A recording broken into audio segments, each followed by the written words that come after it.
오늘부터는 성경 속 나무 이야기라는 주제로 수요 설교 시리즈가 진행됩니다. 그 첫 시간으로 포도나무와 사랑에 빠지다라는 제목으로 말씀 전할 텐데요. 포도나무이신 예수님과 깊은 사랑에 빠지는 그런 은혜의 시간 되기를 소망합니다. 여기 수요 예배에 참석하신 분들, 그리고 잠시 일상을 멈추고 영상으로 함께 예배하는 모든 분들은 동일하게 신앙생활 잘하고 싶다, 이런 마음이 있을 거라 생각을 합니다. 신앙생활 잘한다는 것이 어떤 것인지는 여러 가지 말로 표현할 수 있겠지만, 오늘 본문에 비추어 본다면 열매 맺는 삶, 열매 맺는 삶이 아닌가 생각합니다. 그래서 우리는 열매 맺는 삶을 살아야 하고 또 더 많은 열매를 맺어야 합니다. 그런데 과연 그리스도인들에게 열매 맺는 삶이란 무엇인지, 그리고 많은 열매를 맺기 위해서 우리는 어떻게 살아야 하는지 오늘 말씀을 통해 우리 각자의 신앙을 돌아보기를 원합니다.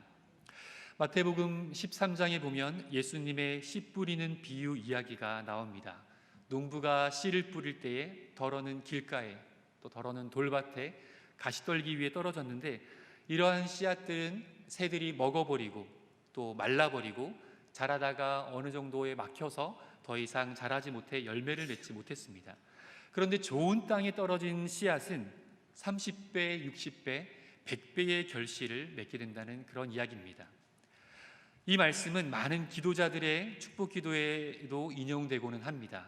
계엄 예배와 같이 큰 형통과 복을 바라는 그런 기도에서는 30배, 60배, 100배의 복을 달라고 기도를 합니다. 저도 처가에 한 번씩 갈 때 오기 전에 얼마 안 되지만 봉투를 항상 드리곤 하는데요. 이 봉투를 드리고 나면 저희 장모님께서는 늘 똑같은 한 말씀을 저에게 해주십니다. 이서방 고맙네, 하나님께 100배로 축복받게. 근데 이 말을 들을 때 진짜 100배로 받으면 좋겠다, 이 드리만큼 100배로 오면 얼마나 좋을까, 그런 생각을 하게 되더라고요. 이렇게 우리는 삶의 여러 모양 속에서 100배까지는 아니어도 어느 정도의 풍성함과 넉넉함을 누리기를 바라게 되는 것 같습니다. 그런데 실제 삶을 보면 100배의 수확, 100배의 결실을 거두는 사람들이 있습니다. 한 사람을 소개하겠는데요. 전북 고창에 희성농장이라는 곳이 있습니다. 여기 포도농장인데요. 보통 포도나무 한 그루에는 한 50에서 100개 정도의 포도송이가 열린다고 합니다. 그런데 이 농장에는 특수하게 유기농으로 재배하는 방법이 있어서 한 그루에 보시는 것처럼 4,000송이의 포도송이가 맺힌다고 합니다. 이 포도 농장의 주인 얼굴 한번 보시겠습니다. 너무 행복해 보이지 않나요? 이제 저런 나무 한 그루만 있어도 저런 표정 저절로 나올 것 같습니다. 이렇게 한 나무에 많은 열매를 맺는 경우가 있는가 하면 한 송이 그 자체의 높은 가격을 받게 되는 그런 경우도 있습니다. 한번 질문을 드려보겠습니다. 지난 추석 때 포도를 많이 드셔보셨을 텐데요. 당연히 비싼 포도는 맛있고 또 저렴한 포도는 좀 그에 비하지 못할 텐데, 이 세상에서 가장 맛있는 포도, 가장 비싼 포도는 한 송이 얼마 정도 할까요? 한번 답을 한번 해보세요. 10,000원이요? 세상에서 제일 비싼 포도 한 송이 얼마일까요? 얼마예요? 10만 원. 자, 10만 원 나왔습니다. 더 없나요? 더 없나요? 통이 늘 이마트에서 사드시니까 이 스케일을 잘 모르시는데 한번 사진 보여주세요. 루비 로망이라는 포도가 있습니다. 일본산 포도인데요. 이 포도의 가격이 얼마냐면 40만 원입니다. 놀라지 마십시오. 한 송이 가격이 아니라 포도 한 알의 가격입니다. 이 뉴스에 나온 기사인데 보여주십시오. 일본에서 포도 한 송이가 1,250만 원에 팔립니다. 한 알에 40만 원이다 보니 그 개수에 따라서 800만 원에서 1,200만 원 이 사이를 왔다 갔다 한다고 합니다. 그래서 이 워낙 비싸다 보니까 백화점이나 이런 데서 팔 때는 한 송이에 팔지 못하고 한 3알, 4알, 5알 이렇게 팔더라고요. 보시는 사진처럼 한 송이를 다 못 사 먹어요. 포도 1,000만 원어치 사 먹기 쉽지 않지 않습니까? 오늘 예배 끝나고 집에 돌아가시면서 루비로망 포도 한 송이씩 사서 드셔보시면 아주 좋을 것 같습니다. 우리도 이런 100배의 결실을 내는 포도나무, 저런 포도송이 하나 정도 있으면 참 좋겠지만 그런데 아쉽게도 우리 예수님께서는 우리를 통해 맺게 하시고 또 기대하시는 열매는 사실상 물질적인 것과는 거리가 있습니다. 이제 본문을 살펴보겠지만 예수님이 인정하시는 열매가 무엇인지 우리가 더 잘 이해하고 온전한 열매를 맺을 수 있기를 원합니다. 그래서 먼저 오늘 이 예수님께서 하신 포도나무의 비유를 좀 이해하기 위해서 정황을 좀 말씀을 드리면 좀 더 와닿지 않을까 싶은데요. 예수님께서 이 포도나무 비유의 말씀을 하신 시점은 십자가 처형을 당하셨던 6월절 그 전날 밤의 이야기입니다. 제자들과 함께 최후의 만찬을 나누시고 이것은 내 살이고 내 피다, 받아 먹으라. 그리고는 제자들의 발을 씻기셨습니다. 그리고 가룟 유다에게는 빵 한 조각을 적셔서 주면서 네가 할 일을 하라고 하십니다. 그리고 남은 제자들에게 마지막 당부의 말씀을 더하시고 이제 마가의 다락방을 나섰습니다. 이제 저 언덕 밑에 보이는 기드론 골짜기를 지나서 감난산으로 들어가게 되면 이제 예수님께서는 자기를 잡으러 온 가룟 유다와 함께한 그 군인들을 맞이해야 되는 그 상황에 예수님께서 이 비유를 하십니다. 요한복음 15장 1절입니다. 나는 참 포도나무요 내 아버지는 농부라. 성경에서 포도나무는 구원받은 하나님의 백성 이스라엘을 상징하는 나무로 지칭됩니다. 여러 곳에 이런 내용들이 있지만 한 곳만 살펴보겠습니다. 시편 80편 8절에 주께서 한 포도나무를 애굽에서 가져다가 민족들을 쫓아내시고 그것을 심으셨나이다. 포도나무를 애굽에서 가져왔다라는 것은 애굽에서 종살이하던 이스라엘 백성들을 모세를 통해서 구출하셨다라는 것이고, 민족들을 쫓아내시고 그 포도나무를 심으셨다라는 것은 여호수아를 앞세워 가나안 땅을 정복하고 이스라엘 백성을 그 땅에 정착하게 했다라는 내용입니다. 그래서 이스라엘 민족 스스로도 자신들을 포도나무 민족, 나를 포도나무로 여기고 있습니다. 그런데 예수님께서는 자기가 진짜 포도나무라고 말씀을 하시는 것입니다. 내가 진짜 포도나무고 내가 진짜 하나님의 아들이다 선언하신 것이죠. 다른 사람은 다 가짜라는 것입니다. 다른 그 누구도 진짜가 될 수 없다라는 것이죠. 이 말씀은 요한복음 14장 6절의 말씀과 맥을 같이 하는데요. 예수께서 이르시되 내가 곧 길이요 진리요 생명이니 나로 말미암지 않고는 아버지께로 올 자가 없느니라. 예수님이 아닌 다른 모든 것들은 길과 진리와 생명이 아닌 거짓 포도나무이며 오직 예수님 자신만이 진짜 포도나무, 진짜 구원이기 때문에 자신에게 잘 붙어 있으라는 말씀을 제자들에게 하는 것입니다. 이제 저 기드론 골짜기만 지나면 비참한 현실을 예수님은 맞이해야 합니다. 군인들이 예수님을 잡아갈 테고 또 그 이후에는 제자들이 복음을 전파할 때 옥에 갇히게 되고 핍박을 당하게 될 것입니다. 세상은 그리스도인들을 미워하게 될 것이고 그리스도인들을 죽이려 달려들 것입니다. 그럼에도 어떠한 핍박과 고난이 닥쳐온다 하더라도 절대 나를 떠나서는 안 된다. 너희가 앞으로 당할 고난, 너희가 앞으로 겪어야 할 세상, 그 세상의 핍박과 유혹, 어떤 것이 온다 하더라도 너희는 절대 나에게만 붙어 있어야 한다. 예수님께서 이 말씀을 하는 것입니다. 사랑하는 상당교회 성도 여러분, 평생 우리가 어떤 일이 있더라도 예수님에게 잘 붙어 있기를 부탁드립니다.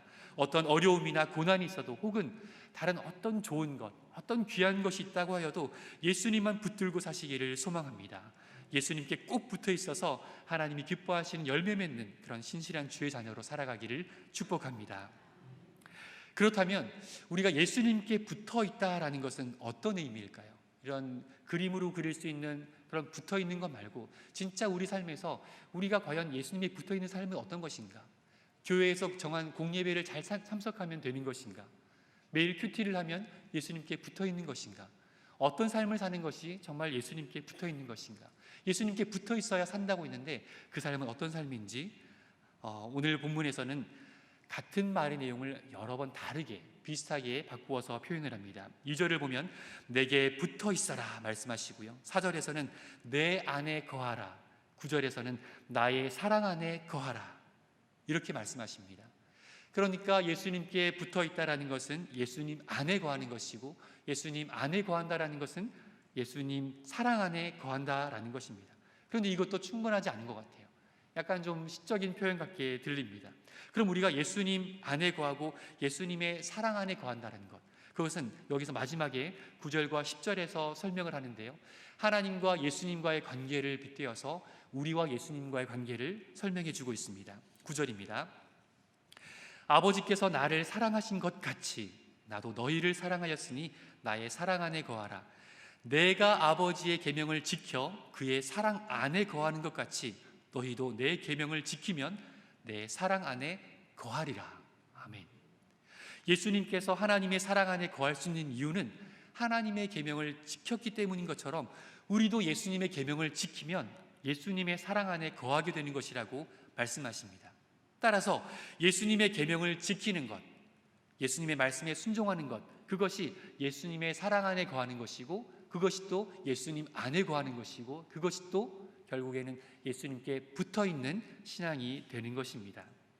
우리는 예수님께 잘 붙어 있어야 합니다. 다시 말하면 하나님의 말씀을 가까이 하고 묵상하며 그 말씀에 순종하며 살아야 합니다. 그래야 우리가 예수님께 붙어 있다고 인정받으며 열매를 맺는 삶을 살 수 있다고 성경은 말하고 있습니다. 예수님께서 가라 하시면 가고, 멈춰라 하시면 멈추고, 뛰라 하시면 뛰고, 주저앉으라 그러면 주저앉고, 포기해라 그러면 포기하고, 저것을 향해 쫓아가라 그러면 그것을 목숨 다해 붙잡을 수 있는, 달려갈 수 있는 그런 삶의 태도를 우리가 취해야 한다는 것입니다. 그럼 우리가 그렇게 예수님의 말씀에 순종하며 살고 예수님께 붙어있는 삶을 살 때에 우리가 맺을 수 있는 열매는 어떤 것들일까요? 우리가 맺어야 할 열매는 어떤 것인지 한번 본문을 통해 보겠습니다. 어찌 보면 당연한 걸 수도 있겠는데요, 예수님은 자신을 포도나무에 비유를 했습니다. 그러니까 참 포도나무는 바로 예수님 나무입니다. 배나무에서 배가 열리고 감나무에서 감이 열리는 것처럼 예수나무에서는 예수가 열려야 합니다. 그러니까 우리가 맺어야 할 열매는 바로 예수 열매인 것이죠. 예수님께 붙어있는 것, 우리 그리스도인들을 통해서 예수 열매가 각자의 삶 속에서 맺어져야 합니다. 예수님의 인격이 맺어지고 예수님의 사역이 드러나고 예수님의 역사가 일어나는 것, 이것이 바로 우리의 삶 가운데 맺어야 할 열매들인 것입니다. 오늘 성경의 표현으로는 우리가 예수님의 제자가 되어 예수님의 삶을 재현하는 것, 그것이 바로 예수님께 붙어 있어서 열매 맺는 삶의 모습입니다. 오늘 본문 8절을 보겠습니다. 너희가 열매를 많이 맺으면 내 아버지께서 영광을 받으실 것이요 너희는 내 제자가 되리라. 우리가 예수님의 삶을 재현함으로 예수 그리스도의 제자의 삶을 살 때에 그 열매를 하나님께서 기뻐 받으시고 우리는 제자로서 열매 맺는 삶을 살게 된다라는 것입니다. 그래서 우리는 과연 나의 삶에서 예수님의 모습이 드러나고 있는지 돌아보아야 합니다. 내 삶의 적나라한 모습, 사람들의 눈에 보이지 않는 그런 부분까지도 살폈을 때에 예수님의 모습과 가까운가? 예수님이라면 이렇게 하셨을까? 예수님이라도 이렇게 말씀하셨을까? 예수님도 이렇게 반응하셨을까? 돌아보아야 하는 것입니다. 하나님의 눈에 예수님을 닮기 위해 좌로 우로 치우치지 않고 어떨 때는 무서운 대가를 지불하면서까지 예수님을 따라가는 모습을 보인다면 아마 하나님께서는 이렇게 칭찬하실 것입니다. 그래, 너 열매 참 잘 맺었다. 그래, 너 열매 참 많이 맺었구나. 칭찬하실 것입니다. 이렇게 예수님의 간곡한 부탁의 말씀을 따라 예수님에게 잘 붙어 있어서 예수 열매를 맺게 되면 하나님께서는 또 우리 삶 가운데 어떻게 역사하시는지 2절에 나와 있습니다. 2절을 보겠습니다. 무릇 내게 붙어 있어 열매를 맺지 아니하는 가지는 아버지께서 그것을 제거해 버리시고 무릇 열매를 맺는 가지는 더 열매를 맺게 하려 하여 그것을 깨끗하게 하시느니라. 예수님께 붙어 있어도 열매 맺지 못하는 가지가 있습니다. 모양은 붙어 있는 것 같아요. 모양은 그리스도인인 것 같고 기독교인인 것 같지만 열매 없는 삶이 있다는 것이죠. 그것은 예수님께서 쳐내시는데, 그런데 열매를 맺는 사람은, 그 사람은 하나님께서 어떻게 대우하시느냐? 무릇 열매 맺는 가지는 더 맺게 하시려고, 이것으로 만족하지 않고 지금 맺은 열매로 만족하지 않고 더 많은 열매를 맺게 하시려고 우리를 깨끗게 하신다라고 말씀하십니다. 이 깨끗게 한다라는 말의 헬라 원어를 보면 들어올리다라는 말과 정결하다라는 말을 이제 합성어시킨 카사이레입니다. 그러니까 포도나무를 키울 때 포도나무는 백향목과 같이 쭉쭉 뻗어가는 나무가 아니라 덩굴처럼 늘어지고 바닥을 기어가는 그런 나무입니다. 그래서 포도나무가 열매가 맺혀서 무게가 달리게 되면 축 처져서 바닥에 닿게 되죠. 그럼 바닥에 먼지와 습기와 닿게 되고, 그러면 곰팡이가 쓸고 열매 맺지 못하는 죽은 나무가 죽은 열매를 맺게 되는 것입니다. 그래서 그것을 발견한 농부는 그 가지를 들어다가 돌멩이에 받쳐 괴어놓든지 위에 매달아 이 열매가 더 많은 열매를 맺을 수 있도록 하나님께서 그것을 키우시고 보호하시고 지키신다라는 말씀입니다. 우리가 열매를 맺으려고 할 때 하나님께서는 절대 그냥 내버려 두지 않으시고 더 많은 열매를 맺도록 우리의 삶을, 우리의 환경을 조성해 주시는 분임을 말해주고 있습니다. 제가 서울에서 처음 청년부 전도사로 사역할 때 일이었습니다. 여름 사역을 준비하면서 이번에는 우리끼리 자체로 수련회를 갖지 말고 저기 아웃리치를 가면 좋겠다. 그래서 접촉한 곳이 경남 사천의 한 다문화 센터였습니다. 서울에서 거리는 조금 있었지만 그 담당하시는 목사님과 비전이 통하는 부분이 있어서 거기를 가게 되었습니다. 결혼 이주 여성들에게는 한국 사회에 적응할 수 있게 검정고시 과외를 해주고, 또 노동 이주 남성들에게는 퇴근하고 오는 시간에 문화 공연과 복음 전도와 또 선물을 나눠주는 그런 사역을 준비했습니다. 또 그들의 다문화 가정 자녀들에게는 여름 상경학교를 준비해 주었고, 또 그 센터를 또 예쁘게 꾸밀 수 있게 재능 있는 친구들이 센터를 꾸며주는 그런 사역을 기획을 하고 사천을 내려갔습니다. 마지막 답사를 마치고 이제 돌아오기 전에 한 가지 점검할 것이 있었는데요. 그것은 바로 저희 청년들이 씻는 문제였습니다. 25명 정도 되는, 많지는 않았지만 문제는 그 센터에 씻을 수 있는 공간이 전혀 없다라는 것이죠. 상가 전체가 쓰는 작은 화장실만 하나 있을 뿐 청년들이 이 더운 여름에 씻을 수 없기 때문에 근처 목욕탕을 섭외하기로 했습니다. 마침 가까운 곳에 목욕탕이 있어서 또 그 목사님이 전에도 이렇게 봉사하러 오신 분들이 거기서 씻었다는 것을 말씀해 주셔서 그 목욕탕을 찾아갔습니다. 사장님을 만나서 상황을 얘기했습니다. 서울에서 저희 청년들이 돈을 모아서 이렇게 한국에 와서 힘들게 어렵게 사시는 분들을 도와주고자 좋은 마음으로 이런 사역을 준비하였습니다. 그런데 상황이 이래서 아침 저녁으로 샤워만 할 그런 곳이 필요한데 좀 저렴하게 좀 저희들을 돕는다 생각하지 마시고 그 어려운 사람들 돕는다 생각하시고 좀 깎아주시면 안 되겠습니까? 이렇게 설명을 드렸어요. 그랬더니 이 말에 감동이 되었는지 원래 1인당 가격이 6,000원이었는데 감동을 받으시니 이렇게 얘기하시더라고요. 그럼 500원 깎아드리겠습니다. 그러더라고요. 처음에 기대는 좀 많이 했는데 500원 이건 아닌데. 그래서 함께 있던 권사님과 사정을 했습니다. 좀 진상처럼 보였겠지만 제발 좀 깎아달라고 했는데 5,000원까지는 해주겠는데 더 이상은 안 되겠다라는 거예요. 그래서 저희가 재정 부담도 있지만 달리 방법이 없어서 그럼 그렇게 하겠습니다. 그리고 날짜를 맞추려고 하는데 그런데 그 날짜 우리 목욕탕 리모델링 공사하는데 딱 그 아웃리치 기간 5일 동안 공사를 하는 거예요. 그래서 허망한 마음을 안고 목욕탕을 딱 나왔는데 그 문화센터 다문화센터 앞에 천이 있었는데 저 천을 바라보니까 청년들을 다 저리로 끌고 가야 되나, 밤마다 저기 데리고 가서 머리를 감겨야 되나, 그런 막막함이 들더라고요. 그래서 그 목사님께 말씀을 드렸더니 목사님도 참 난감해 하시더라고요. 늘 거기를 사용했었는데 어떡하나. 그러다가 차를 조금만 타고 가면 근처에는 목욕탕이 없지만 차를 조금 타고 가면 터미널 옆에 큰 사우나가 하나 있다라는 것입니다. 거기라도 가보면 어떻겠냐라고 말씀하셔서 저희는 거기로 갔습니다. 갔더니 크니까 사람들이 많더라고요. 그래서 사장님처럼 보이는 분에게 얘기를 했습니다. 같은 얘기를 쭉 설명을 드리고 좀 도와주시면 안 되겠습니까? 그랬더니 그럼 얼마에 해주기를 원하세요? 그 말을 딱 듣는데 순간 저도 너무 당황해서 5,000원 해주시면 너무 감사하겠습니다 라고 말을 하려고 했는데 저도 모르게 3,000원을 원해요 이렇게 말해버렸어요. 3,000원에 해주세요도 아니고 너무 당황해서 3,000원을 원해요. 그랬더니 알겠다고 연락처 남기고 사장님한테 얘기해보겠다고 하더라고요. 알고 보니까 사장님도 아니었던 거예요. 그래서 이게 되겠나 싶어가지고 메모 남겨놓고 이제 나왔습니다. 이제 서울로 대책 없이 이제 올라가려고 했습니다. 올라가기 전에 청년들 햄버거 좀 먹이려고 패스트푸드 가게에 들러서 음식을 사가지고 나오는 전화가 온 거예요. 딱 받았더니 그 목욕탕인 거예요. 사장님이 3,000원에 하라고 하십니다 그러는 거예요. 그때 그 봉고차 안에서 청년들과 저희들이 함성을 지르면서 저는 그때 확신했습니다. 하나님께서 도우셨구나. 하나님께서 개입하셨구나. 우리가 하나님의 일을 하려고 하니까 하나님께서 일을 하시는구나 라는 확신을 가졌습니다. 그렇게 사역을 잘 마쳤습니다. 그리고 수개월이 지나서 겨울이 되었고요.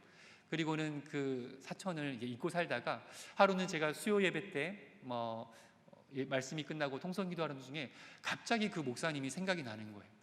그래서 그 목사님이 이제 어렵게 이주민 그 사역을 하셔서 좀 안 된 마음이 있어서 짧게 이제 기도를 드리고 예배를 마치고 이제 강단을 정리를 하는데 마음속에서 이런 생각이 들더라고요. 아유, 돈이라도 좀 많았으면 후원이라도 좀 할 텐데.